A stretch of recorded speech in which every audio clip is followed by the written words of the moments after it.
we are very pleased to have a presentation entitled Building a Strong Teacher Education Workforce in Wisconsin. This is the last in the series of 4 presentations which we have commissioned on the topics of DPI licensure for teachers, innovation within the teacher education programs, academic degree program array, and teacher education programs within the UW system. Notably, we have recorded each one of these presentations, and they are available for viewing on the UW system website for UW Regents, for the Board of Regents. And here with us, I'd like to welcome 4 education deans, including Dr. Diana Hess from UW Madison, Dr. Carmen Manning from UW Eau Claire, Dr. Alan Shoho from UW Milwaukee, and Dr. Marcie Wycoff-Horn from UW La Crosse. And I know Diana, yes. I'm Carmen Manning. What? I'm Carmen Manning. Hi, Carmen. I remember we've met before. Yes, and Marcie Wycoff-Horn from yes, UW I don't Cross. believe we've met before, but welcome. We're very glad to have you here. Very pleased to have you. I know you've been working on this presentation, and this is something that we all have been, particularly I've been looking forward to seeing. So, do you want to take a lead off? Yes. Good morning. Good My morning. name is Diana Hess. May I interrupt for just a moment? I want to encourage anyone in the press or on the board. We have a summation of the reports in your folder that you've received, and I encourage you to keep them and review them after the program. Thank you. Dr. Hess. Great. Good morning. My name is Diana Hess, and I'm the Dean of the School of Education at UW-Madison. The 4 of us are here to talk about the importance of building a strong teacher workforce in Wisconsin. Such a workforce would be comprised of professional teachers, those who have successfully completed state-of-the-art teacher education programs and are teaching in subjects and at grade levels for which they are fully licensed. Professional teachers regularly participate in high-quality professional development. They are provided sufficient decision-making autonomy to fully exercise their expertise, and most importantly, they have the knowledge and the skills, the dispositions, and the cultural competence to effectively teach all of the students in their charge. Now, the good news is that we have many excellent professional teachers in our state.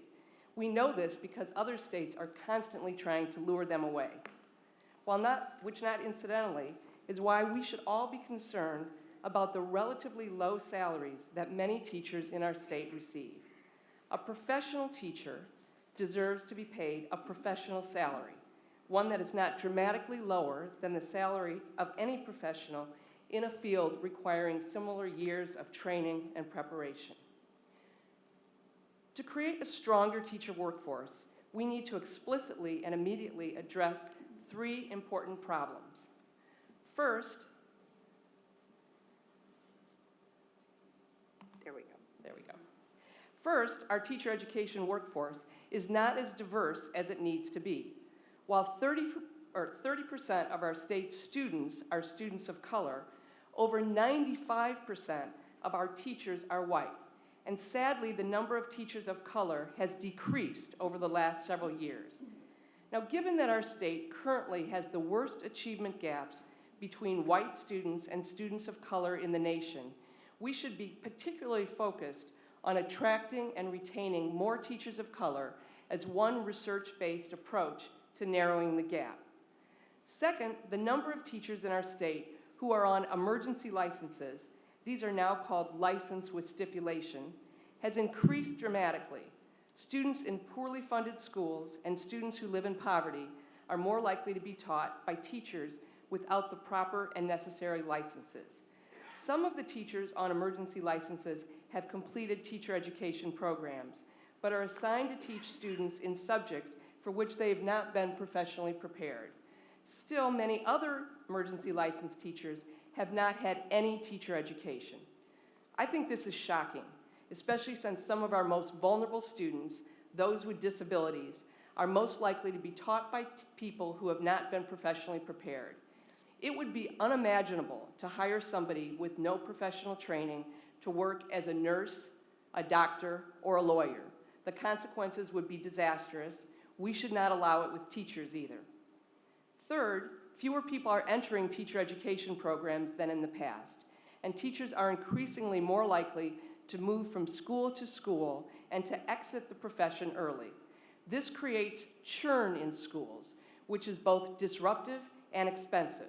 Now, as a former high school teacher, I can attest to how important it is for schools to have stability in the teacher workforce, where new teachers are mentored by more experienced teachers, where teachers are in the school long enough to get to know their communities and the families they serve, and where principals don't have to spend so much of their time filling vacancies, orienting new teachers, or dealing with the very real challenges that exist when they are forced, by dint of shortages, to assign teachers to subjects and grade levels for which they have not been professionally prepared. These are complex problems, and we are certainly not the only state that has them. But they are not problems without solutions, which my colleagues will address. Thank you. Thank you, Diana. I'm Carmen Manning, Dean of the College of Education and Human Sciences at UW-Eau Claire, and I want to share with you what we know from research about how we can begin to address these supply and demand issues that we face in the teaching profession.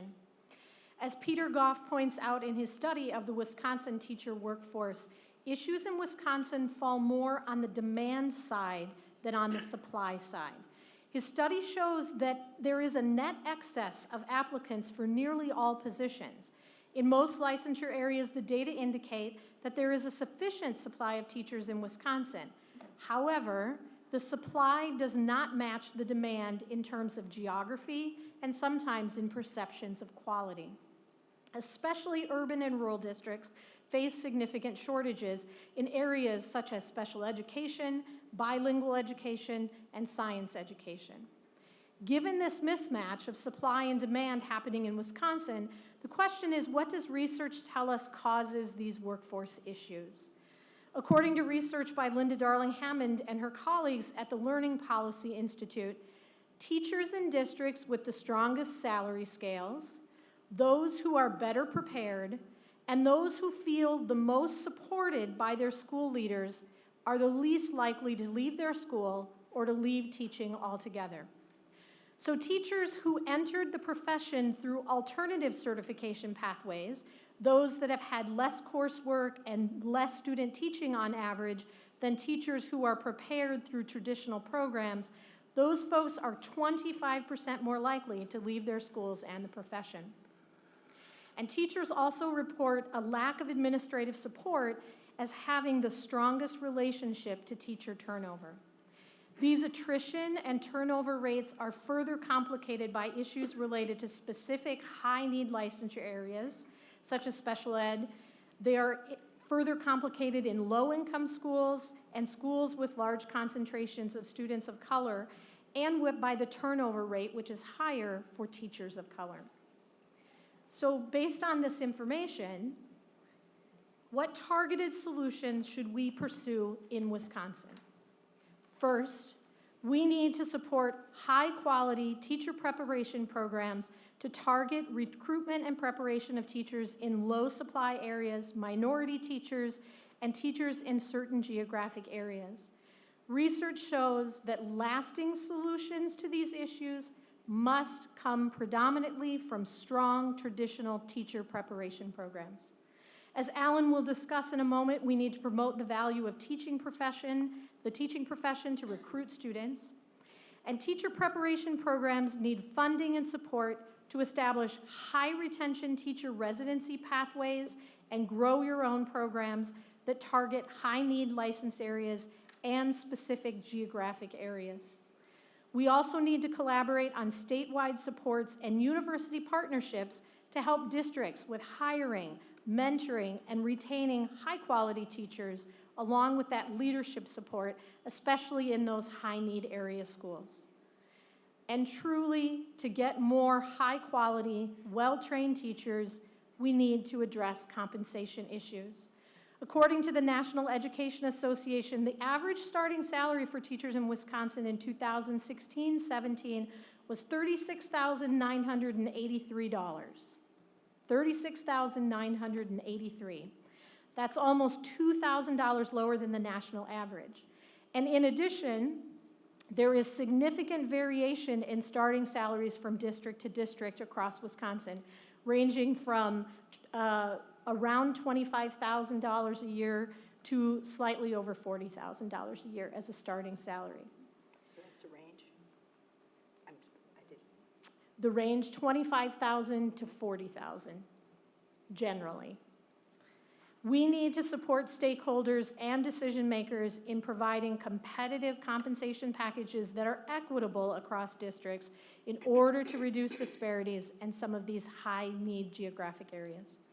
And we need to incentivize our best and brightest to enter the teaching profession by offering service scholarships and loan forgiveness programs that encourage students to pursue high-quality teacher training. Now, my colleague Marcie will share what is already happening across the UW system teacher preparation programs to work to address these shortages. Thanks, Carmen. I'm Marcie Wycoff-Horn, Dean for the School of Education, Professional and Continuing Education at the University of Wisconsin-La Crosse. Before Alan shares ideas related to incentivizing educator preparation programs, I'll be highlighting a small sampling of the ways UW system education preparation programs have worked to meet the demands using innovative, solution-driven approaches. Please realize we'd need several days of meetings to truly do justice to and learn about the work that's being done across the system. So today I'll be providing a glimpse of innovations and solutions that address recruitment, preparation, support, and retention needs. These have been derived from those one-page summaries from each campus that was discussed earlier. As colleagues have shared already today, the need to recruit diverse teachers is greater than ever before. Therefore, several campuses have worked collaboratively with schools and communities to develop and implement Grow Our Own programs. These address and increase the number of qualified licensed teachers from diverse backgrounds. Additionally, programs have prioritized scholarships for underrepresented students.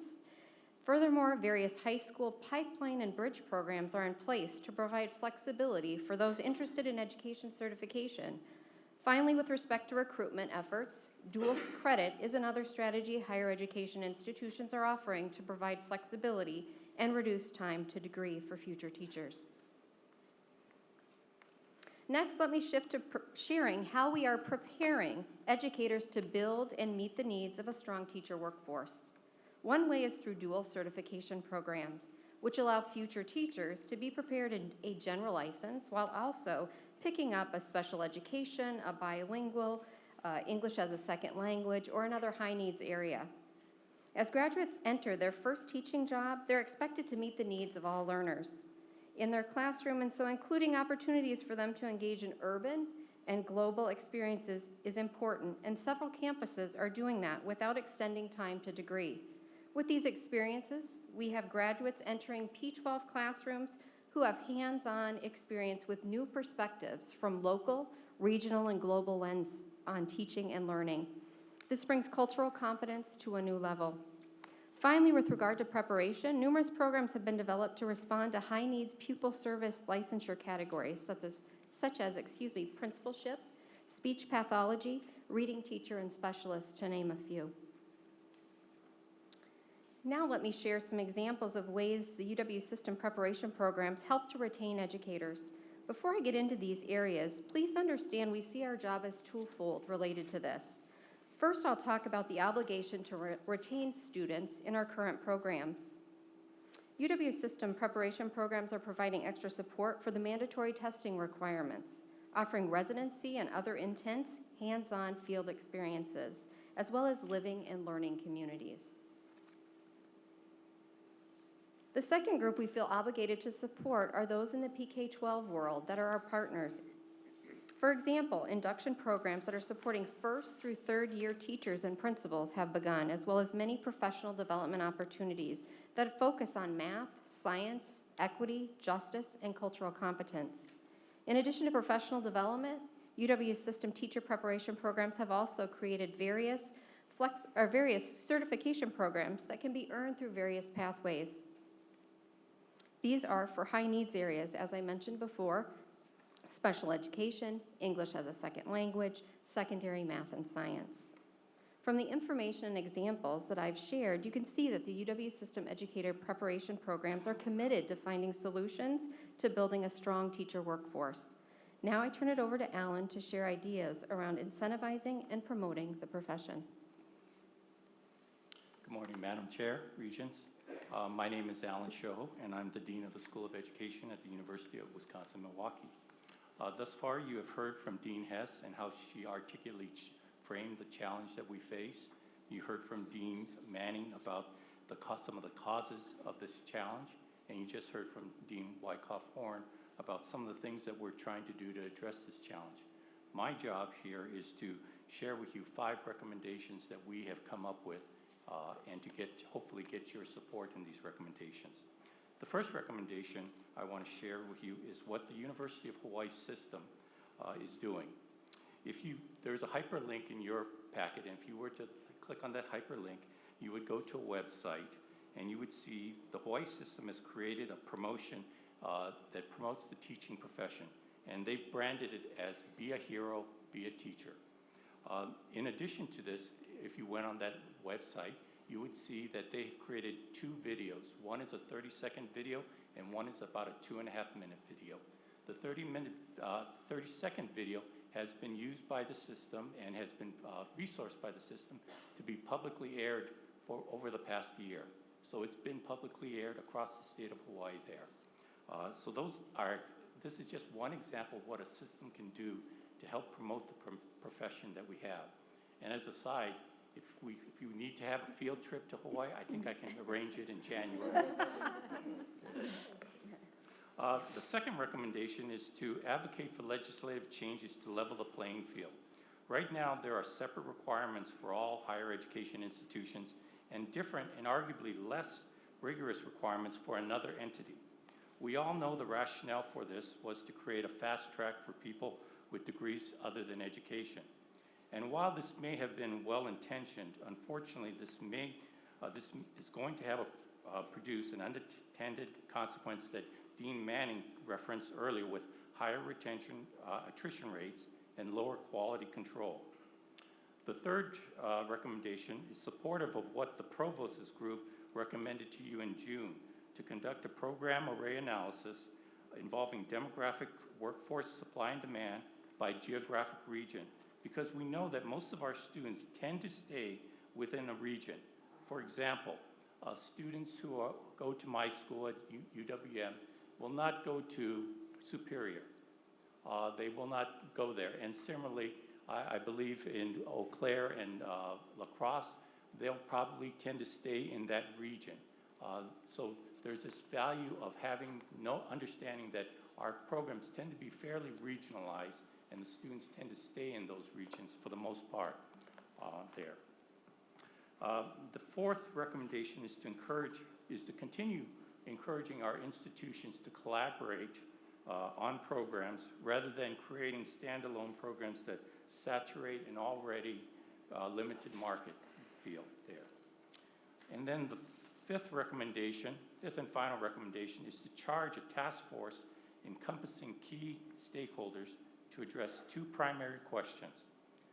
First, how can the UW system raise the public esteem for teachers in the state of Wisconsin? I believe over the past 10 years, the public esteem of teachers has fallen drastically. And I'm hoping that, I tend to believe in cycles, and I believe we're in kind of a down cycle. I'm hopeful that the UW system and our institutions can lead the way back towards creating an up cycle where people will want to become teachers. Because I believe all of you have been impacted in your own lives by a teacher that you can remember, whether you haven't seen that person like me for over 40 years, but you still remember them, and you remember the impact that they had on your life. And then the second question is, how do we increase enrollment in teacher and principal preparation programs in UW schools and colleges of education? We'd be happy to address any questions that you have. Well, this is an opportunity for us to have some real in-depth questions. So let's take just a little breather. Thank you very much. This was a very good presentation. I'm particularly interested in, let's go back to the first slide. That was Dean Hess's first slide. Can you go back to that one, which talked about the three problems? Lack of the diversity, too many teachers on emergency licensing, which more has to do with need for teachers, the market need, and it also has to do with preparation. And then too few people entering the workforce, which has to do with the attraction of not only the profession, but the cost of preparation and the remuneration once you are prepared. So let's take a look at those, because there are things that we as an institution, as a system, can do. I think one of the things that we need to pay attention to is the comment you made about regionalization, the fact that regionalization drives many of the students where they're going to actually work. That's an important criteria.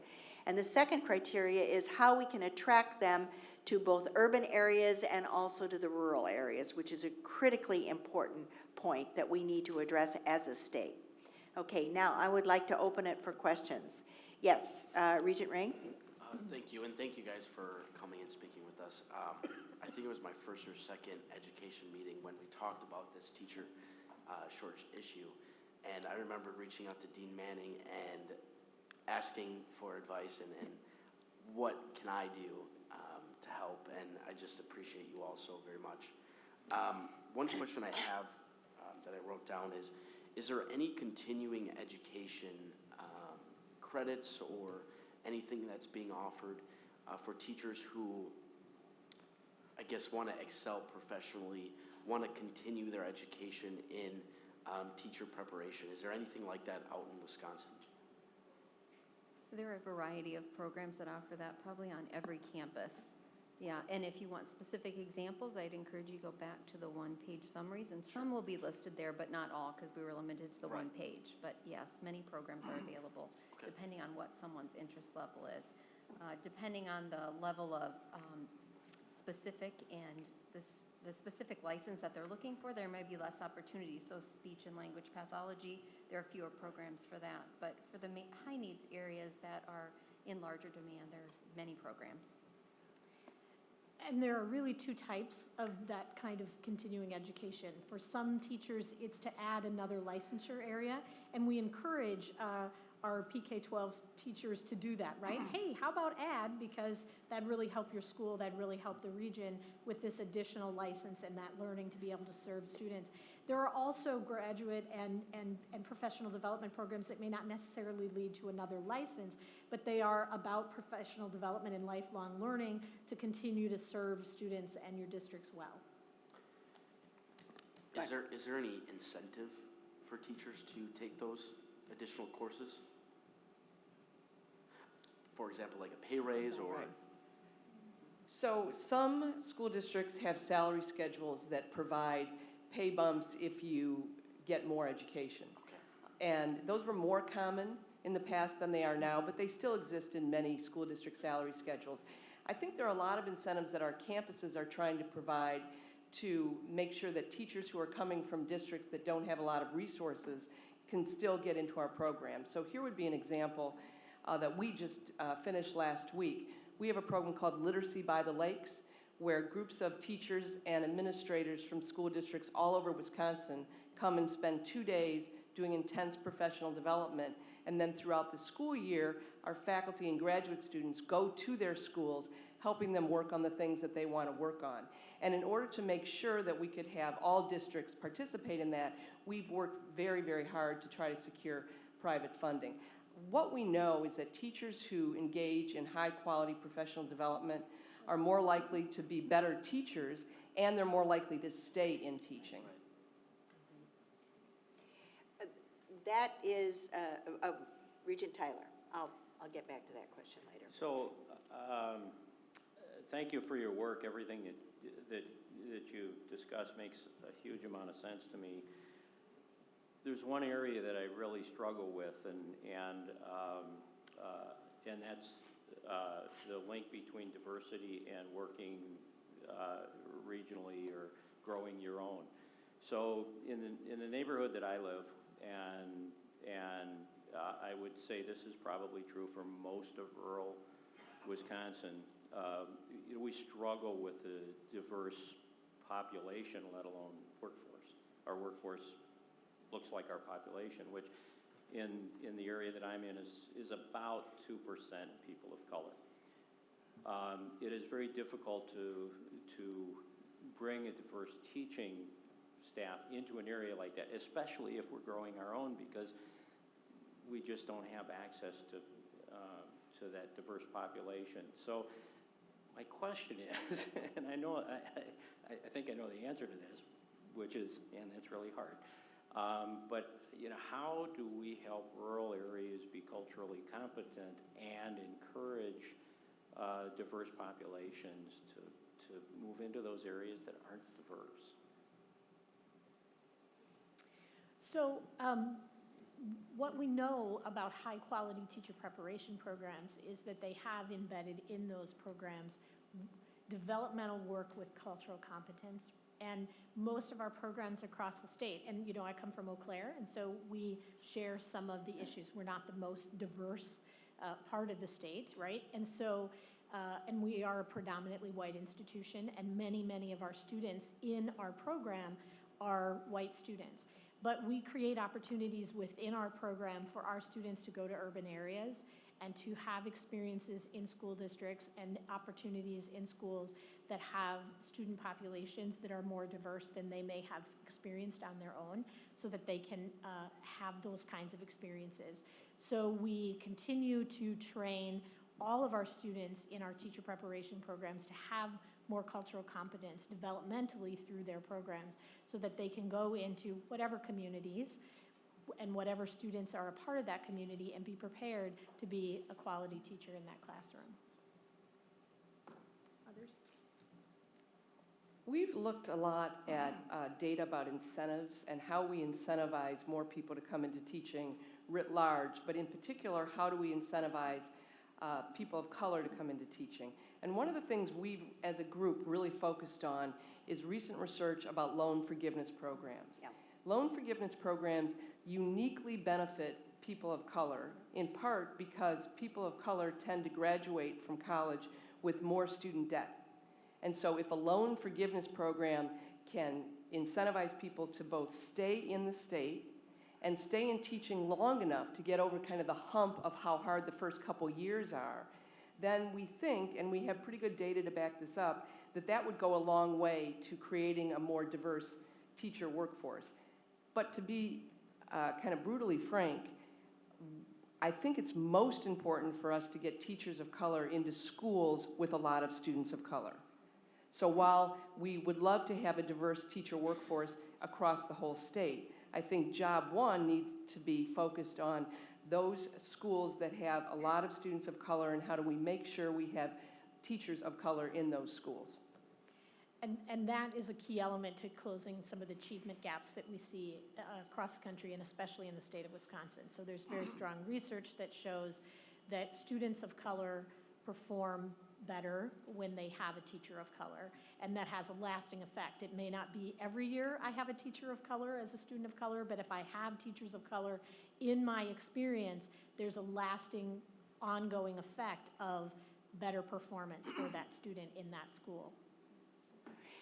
I look at this as attracting the students as opposed to where they go and the workforce. Because if you attract the students to come in, they'll go places. I mean, that's sort of a natural. They'll go places. They'll go places where they feel comfortable.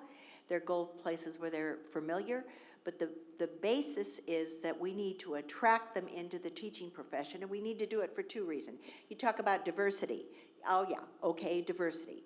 But it's also important for workforce development. We need to have a strong workforce development, And education is a critical area where families can go, where individuals can go and have, and move into a profession that is a quality profession, it's a lifetime profession, but it's something that they are more comfortable with because they've been in school for 12 years prior to going to college. So I think it's critically important in what Dean Hess talks about as far as loan forgiveness. That has nothing to do with color. That has to do with first-generation families. That has to do with students with debt. That has to do with a whole lot of things. So I have, are there other questions? Yes, good. Regent Klein. Yeah, I had a couple of questions. Again, thank you for your work. It's good work in this very important area. And I thought you did a great job of identifying, the problems and maybe targeted solutions. I come from Waukesha County, but I work in Milwaukee, and so the question of emergency licenses and lack of certification is one of my questions related to maybe math especially. Is there a limit on how many years, months someone can have a deficit, say in math, and still be teaching under emergency license? And are there some practical ways to do that, to fix that? Secondly, are there loan forgiveness programs now? I've often thought that was the way to go, but I don't know how to get there from here. Is that legislation? Is that something, this body could make at least a recommendation on? How do you get to loan forgiveness programs? And last but not least, how many teachers are we educating? Does every UW system have a program? So I'm sorry, yes. Lots of questions. Which one do you want to answer? Certification or emergency licenses? So my understanding is that emergency licenses they're now called licenses with stipulations. And so you get an emergency credential and then you have stipulations and a time period during which you are supposed to get better at those things that you have a deficit and you're given that emergency license for. Sometimes that's a 1-year experience, sometimes that's a 2 or 3 year experience. One thing the data has shown us is that it used to be sort of a 1-year thing. As we've created more and more shortage, we have folks who are teaching on emergency credentials for more than 1 year because school still starts and you still need a teacher and you need someone in there. And so that's one of the reasons that all of our UW system programs have had a response to that, to say, here's how we will help groups of teachers who are on emergency credentials to move to a credentialed area. So it is a short-term piece, 1 to 3 years, but we are seeing that teachers are staying on emergency credentials longer, and that's an issue that we have to address. So let me build on that for just a moment. We just looked at the data on emergency credentialed special education teachers, and over 2/3 of them have had no teacher preparation at all. And I think, we see this as a crisis, so much so that I think across our institutions, we're working really hard to figure out a way to get high-quality teacher preparation to those teachers, at the same time not providing a perverse incentive where people are encouraged to go into teaching without any kind of teacher preparation. So we really need to tackle this, and I think we need to tackle it very quickly. With respect to loan forgiveness, there are loan forgiveness programs that our students have access to, but they are very small, and I don't think make the kind of difference we need, especially to go back to what Regent Milner was saying. If we want to attract people into the profession, we need loan forgiveness programs that are really robust. So we just analyzed in the last week the program that Stanford has, which is an incredibly robust loan forgiveness program, and we think that this could be done in the state for all the UW system schools and colleges without a huge cost. I mean, certainly there is a cost, but quite frankly, there's a much greater cost to the state to have people in schools teaching our children who are not prepared. So I think there are enough models for how to do high-quality loan forgiveness that we have a good sense of what it would look like. And we know that the system has been working for the last 6 weeks or so on trying to model this out to get a sense of what the specifics would be. And Regent Klein, I just wanted to share with you there are some examples that not at universities necessarily, but school districts are actually looking at loan forgiveness programs. For example, I know MPS is looking at one where they are willing to forgive the loan or basically pay the loan as long as the student subsequently teaches 3 to 4 years in exchange for that. So there are those kinds of, and I think more districts are starting to look at that as kind of an investment in attracting people to their school district. There are some data that say that at a minimum, it's about a $20,000 cost when you hire a teacher and then that teacher leaves you, and then you have to go through that whole process of hiring again. What a much smarter investment of that $20,000 in a loan forgiveness program than in dealing with the churn of I hire someone and then they leave and I hire someone who's not qualified. I mean, we can move that funds to a different spot in the overall economic system and have much, much greater impact than doing it on the backside where we're dealing with the problem. Jason Platt, you had a question. Yeah, we talk a lot about the loan forgiveness program. Is there any other specifics within that kind of grow your own program that you can elaborate a little bit more on?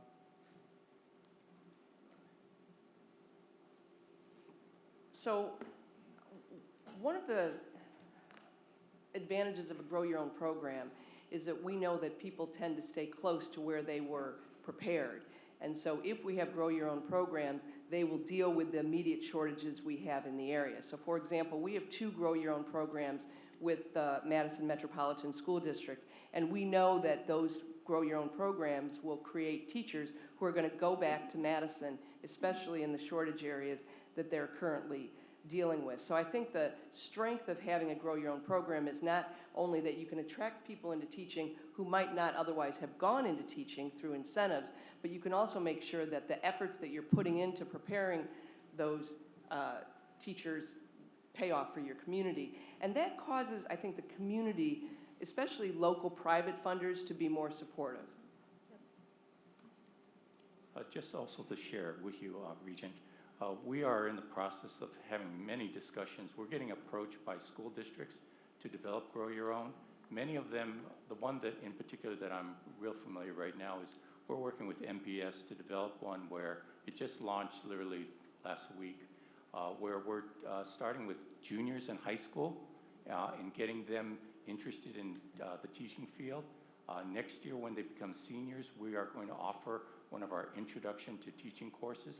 So it's a credit-bearing course that college-bearing, and if they come to UWM, or actually they'll transfer to any of the UW schools, they'll be able to do that. But those are the kinds of discussions. We're getting approached by Greendale, we're getting approached by Elmbrook for these types of programs. We are running short of time, but Regent Jones, you had a question? This will be our last question. Alan already started to address the question, and I thought you would share with the group a little bit about the partnership between MPS, Milwaukee Area Technical College, and UWM, because it seems to me so obvious that the public school system and the technical college and the local university would collaborate. And I think you guys are driving that now. So if you just comment a little bit more on that, because I think it's really an excellent model. Yes, as our chancellor who has led the charge there, we have an initiative called MQ, working with MPS, MATC, and UWM. We're actually, like I mentioned, we're starting a Grow Your Own program with MPS, starting with juniors. Those juniors, when they graduate high school, they will subsequently go to MATC for their first 2 years, because as many of you may know, MATC has a Promise program where those students can go to school for, I believe it's basically free, because we understand that many of the students from MPS have financial needs. And so subsequently, after they finish their 2 years in MATC, they will come to UWM and finish their professional program in education. And our hope is that then they will go back and be teachers in MPS. Thank you.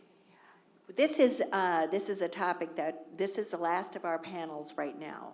But now, as you remember, we talked about actions going forward, and we'll be in a position to announce some actions going forward at a coming Regent meet, or in the coming months